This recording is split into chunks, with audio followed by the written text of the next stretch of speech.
Ну чего стоять на пороге-то? Заходи в дом. Война добралась до Москвы, взрывы слышали всю ночь. Это просто ужас. Российский «Орлан» рухнул прямо под Стамбулом. Турция ударит по России в ответ. Какой будет реакция президента? Мы собираемся нападать на Европу, что ли? Ну что это за чушь? А вы влюблены? Да. Не плачь, моя Алина. Срочно, двойник Путина спалился, скандал на прямой линии. Дроны РФ уже в Турции, Эрдоган поднимает ракеты. Москва, взрывы, Крым горит. За что Путин убил Мурата Насырова? Лукашенко трясет орешником. Трампа обозвали алкоголиком. Темы жгут. Поехали.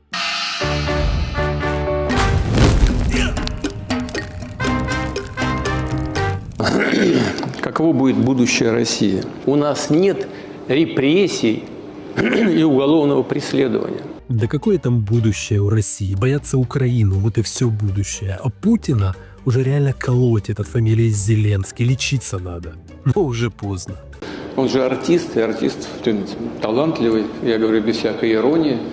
Мы знаем это по его фильмам еще в прежние времена.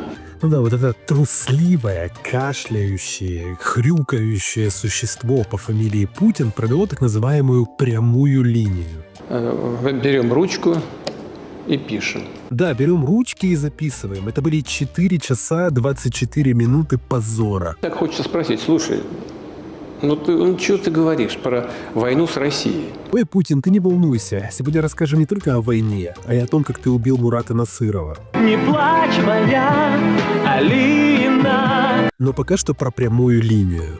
А вы вообще уверены, что это был настоящий Путин? Вот прислушайтесь. Будут ли караться, как вы сказали, законом? Здесь один есть вопрос. Мы ничего не требуем того, что никогда раньше не звучало. 100? Не, я, если честно, конечно, тоже шепелявлю, но у меня двойников точно нет. А у Путина есть, еще и новый. Двойник шепелявый в студию. Получается так? Это шепелявый был на горячей линии, а? Вопрос целиком и полностью, мяч целиком и полностью. Поговорил с соответствующими сотрудниками, ответственными сотрудниками Министерства правительства. Безусловно, движение военной инфраструктуры к нашим границам. Инфраструктуры. Что-то двойник шепелявый не в форме, да? Как вам? Напишите в комментариях. Данные нам обещания по нерасширению НАТО игнорируются. Нас в очередной раз обманули. Произошло несколько волн расширения НАТО. Слушайте, я одного не могу понять. А почему это на прямую линию со скрепными россиянами, которые все равно всю путинскую лапшу съедят, не позвали двойника банкетного? Ну, вон тоже все съест. Гляньте.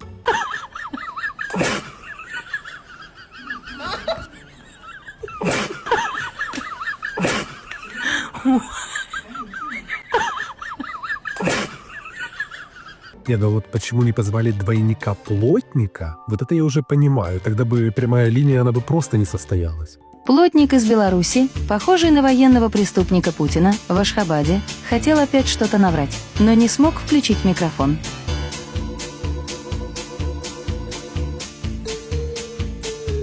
Ну и завершая тему путинских двойников или там тройников, смотрите, вот это Путин пару дней назад, совсем недавно в Таджикистане. Такой щекастенький, мордастенький, ну это явно банкетный. А вот этот клоун уже вещал на прямой линии. Какая-то лопата у него, что ли, под глаза или вместо ботокса. Физиономия такая, знаете, не раздутая, а усыхающая. Где ботокс ты? Где Удмурт? Где Чмоя? Ну ничего, для упоротых Z-фанатов им и вот эта путинская подделка шепелявая тоже подойдет. Вот знаете, смотрим прямую линию, ну, сейчас параллельно мы как бы в ЗАГС собрались. Вообще, я вам так скажу, на самом деле не важно, кто это был, настоящий Путин или какой-то его двойник. Суть в другом. Суть в том, что вообще в этот раз организаторы прямой линии решили покреативить, типа как, и вывели для Путина какие-то такие неудобные вопросы. Вот один из них. Почему простой народ живет хуже папуасов? Вы знаете, на самом деле это был не единственный вот подобный вопрос. Вот еще.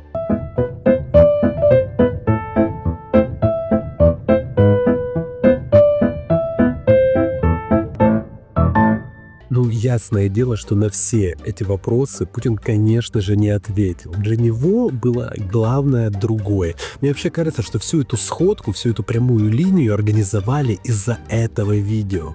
Бажаю здоров'я. Сьогодні Куп'янський напрямок, наші воїни, які тут досягають результатів для України. Я привітав хлопців, дякую кожному підрозділу, всім, хто б'ється тут, всім, хто знищує окупанта. Да, Зеленский лично под аккомпанемент взрыва в Купянске. Публичное унижение Путина, реально удар под дых. И ясное дело, что Путенку надо было хоть как-то в публичном поле ответить. Вот для этого даже прикормленного Зарубина позвали. Неделю назад Зеленский якобы снял видео на фоне стелы города Купянска, но многие сразу по разным признакам увидели, что это фейк. Нет, Павел, фейк — это суть вашей так называемой работы. А вот эти вот попытки отбелить Путина и российскую армию выглядят, так зашкварно. Это реально, то есть не испанский, а российский стыд. Стелла находится от самого города где-то на расстоянии километра примерно. Ну чего стоять на пороге-то? Заходи в дом. Правильно. Ох, это явно была такая, знаете, домашняя заготовочка. Мне кажется, Песков лично писал этот текст. Так от чего сидеть в бункере? Вот ты, Путин, хоть когда-то был на линии боевого соприкосновения? Я уверен, что нет. Трусишка ты, Путин бледненький. Если уж Купянск под их контролем. Ребят, по Купянску, а не Купянску, как говорят в Кремле, там все четко и понятно. Что бы там шепелявый маньяк не говорил. ВСУ отбросили оккупантов от Купянска и контролируют почти 90% города. Об этом заявил главком Сырский. Путин, что с лицом? Вот подробности. На Купянском направлении фиксируется переломный момент в боях за микрорайон Стадионная площадь. Оборона противника утратила организационную целостность и распалась на изолированные очаги сопротивления. Они лишены возможности координированных действий и взаимоподдержки. Вообще, знаете, все эти потуги Путина с серьезной миной поговорить о фронте, об успехах российской армии, они обернулись фиаско и публичным позором. Поэтому Пескову и всей этой пиар-команде пришлось придумывать цирк. Они в Кремле это точно умеют делать. Вкусные булочки делаете? Может, угостите чем-нибудь? Чего-нибудь вкусненького, хорошо? Так булочки — это еще полбеды. Вот главный хит. Владимир Владимирович, а вы влюблены? Опа-опа, вот это поворот. И что там Путин промямлил, а? Да. Это ответ на завершающую часть вашего вопроса. Знаете, вот меня совершенно не интересует, умеет ли Путин любить. Но подозреваю, что нет. Зато я точно знаю, что Путин умеет убивать. Причем и своих соотечественников тоже, так сказать, по личным причинам. Вот детали. А сейчас наша рубрика «А почему?». Итак, почему Путин убил не просто певца, а народного любимца Мурата Насырова? 19 января 2007 года Насырова находят мертвым на газоне под балконом его квартиры. Почему? Потому. Все гораздо конкретнее. Это не было самоубийством. Это была ревность Путина. Шершеляфам. Отправляла в море ты стайки из бумажных кораблей. Да, вам не показалось. Вот эта дама в прекрасном танце и смелом наряде – это Алина Кабаева. Любимый человек есть? Любимый? Я не могу сказать, что любимый.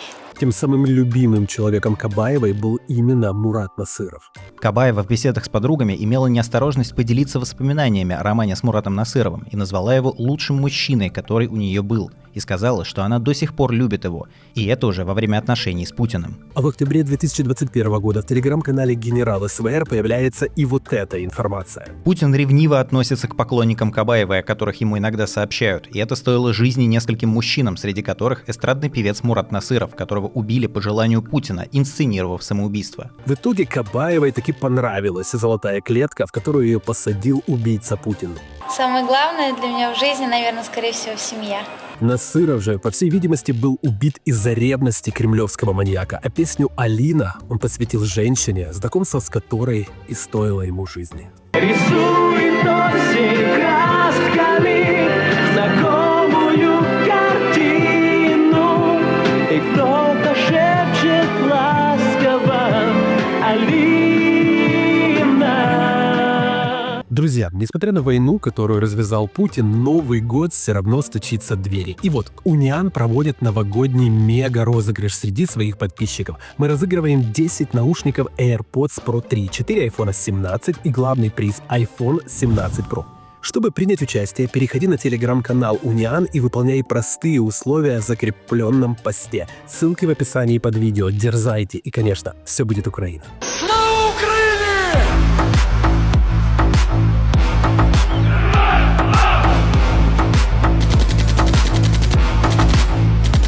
Слушайте, да и вообще, все эти сказки Путина про военные победы — это такие дешевые понты. Но готовы идти дальше и добивать эту гадину, понимаете? Конечно, понимаю, добивать гадину — это Путин впервые в жизни заговорил о себе. И, кстати, внимание, по всей России собираются вводить, на секундочку, военное положение. Вот так. Военное положение? Кремль начал срочно готовить регионы к самому худшему. План эвакуации и передачи власти уже на столе. Ух, как интересно. Аж деталей захотелось, правда? Пожалуйста. Законопроект о единых штабах обороны в регионах в случае военного положения уже почти готов, пишет «Коммерсант» со ссылкой на источники в правительстве. Слушайте, ну на самом деле военное положение в России — это совершенно логичная история. Вы смотрите, какая веселуха в Москве происходит. Там жарко, несмотря на зиму. Мама, не горюй. Война добралась до Москвы, взрывы слышали всю ночь, аэропорты закрыты, мэр столицы экстренно вышел на связь. Мощный ответ, которого не ожидали в Кремле. А вот это уже временно оккупированный Крым.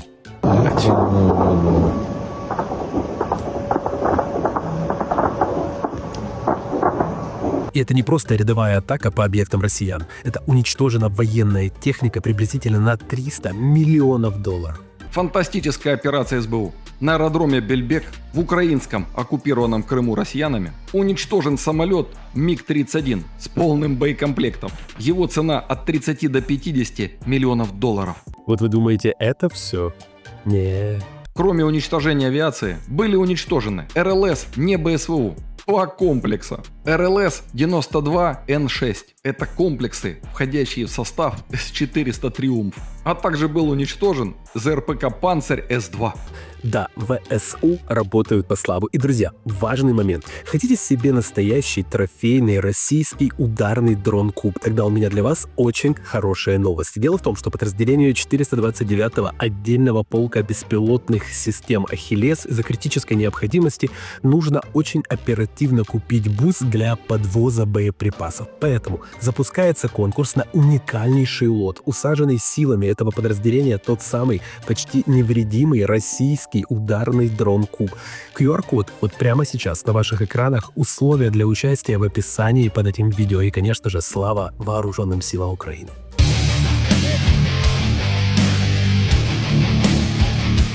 Вот и что в такой ситуации делает кремлевский маньяк? Что правильно, продолжает гадить всему миру. Ну что, мы собираемся нападать на Европу, что ли? Ну что это за чушь? Ага, ты это Турции расскажи, людоед кремлевский.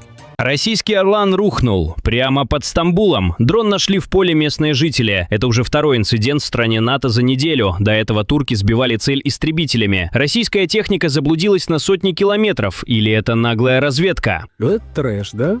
А я напомню, что перед этим Россия еще не обстреляла российский корабль. Турция ударит по России в ответ? Есть резкая реакция МИДа. Какой будет реакция президента? Я думаю, что в военном плане Эрдоган точно по России скоро мажет. А вот пока президент Турции делает все более тонко, на дипломатическом уровне, но с таким, знаете, военным привкусом, что ли. Турция намерена вернуть России зенитно-ракетные комплексы С-400, приобретенные почти 10 лет назад. То отказ от С-400 позволит снять напряжение в отношениях с США и НАТО, возникшее после сделки с Москвой, и откроет путь к получению американских истребителей F-35, на которые Турция давно претендует. Кстати, про США. А что там Трамп? Спросите вы. А я вам отвечу. Про него, кстати, на той самой прямой линии вспомнили. Кто у вас здесь? Набиуллина Эльвира, узнаете? Лавров Сергей Викторович, узнаете? Михаил Мишустин и эксклюзивная игрушка Дональд Трамп.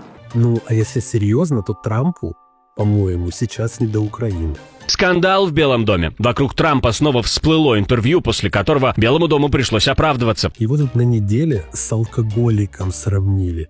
Что вообще происходит в мире? Глава аппарата Белого дома Сьюзи Уайлдс утверждает, Трамп считает, что Путин хочет не кусок территории, а всю Украину. Уайлдс описывает Трампа как человека с личностью алкоголика, резкого, импульсивного и зависимого от конфликтов. Джей Ди Венса она считает сторонником теории заговора и утверждает, что тот поддержал Трампа не из убеждений, а ради карьеры. Вот это зашквар. Но я вам сейчас покажу одну особь, которую зашквары не пугают, потому что он сам один ходящий зашквар. Вот сейчас речь пойдет про Си Цзиньпина. Какой он человек? Он китаец. Мое почтение, сказал как отрезал. Но для бульбафюрера это вообще была такая, знаете, неделя счастья. Я хочу публично попросить вас, чтобы новые системы вооружения и прежде всего Орешника были размещены на территории Беларуси. Ну да. Теперь уже не только Путин, но и Лукашенко трясет Орешников. Первые позиции оборудованы ракетного комплекса «Орешник». Он у нас со вчерашнего дня и заступает на боевое дежурство. Звучит, конечно, угрожающе, потому что Орешник, как вы знаете, он меньше, чем за 2 минуты долетает до Киева. Но тут есть вопрос. Во-первых, странно. Путин, он уже год обещал поставить Орешник на боевое дежурство. Год. И ничего не получалось. До конца года на боевое дежурство будет поставлен и ракетный комплекс средней дальности с гиперзвуковой ракетой «Орешник». А мы нанесем туда удар «Орешник» и посмотрим, что будет. Мы будем отвечать, в том числе, возможным продолжением испытания «Орешника» в боевых условиях. А вот тогда как, объясните мне, Лукашенко сразу же поставил тот самый «Орешник» на боевое дежурство? Как так получилось вообще? А тут все просто. Оказывается, у Лукашенко это не совсем «Орешник», а его макет. Хохма, да? Клоуны какие. Вот что рассказал глава службы внешней разведки Украины Олег Иващенко, человек, который точно в тень. По его словам, физически Россия может разместить пусковую установку в Беларуси, однако без завершения сооружения других элементов она будет выполнять лишь роль макета. Чё ты? Путин опять Лукашенко кинул. Батька в ярости. Ты посмотри на эту скотину. Она же вся обосранная и уже на шерсти закорела все. Друзья, ну и прикол напоследок. Путин появится в серии мультсериала «Простоквашино». Ну это там, где кот Матроскин, дядя Федор, вы помните. Выглядеть все это будет вот так. Но мне кажется, на самом деле, что это неправильное фото. Потому что Путин в жизни вот такой. Счастливо, друзья. Подписывайтесь на YouTube-канал Униан. Все будет Украина.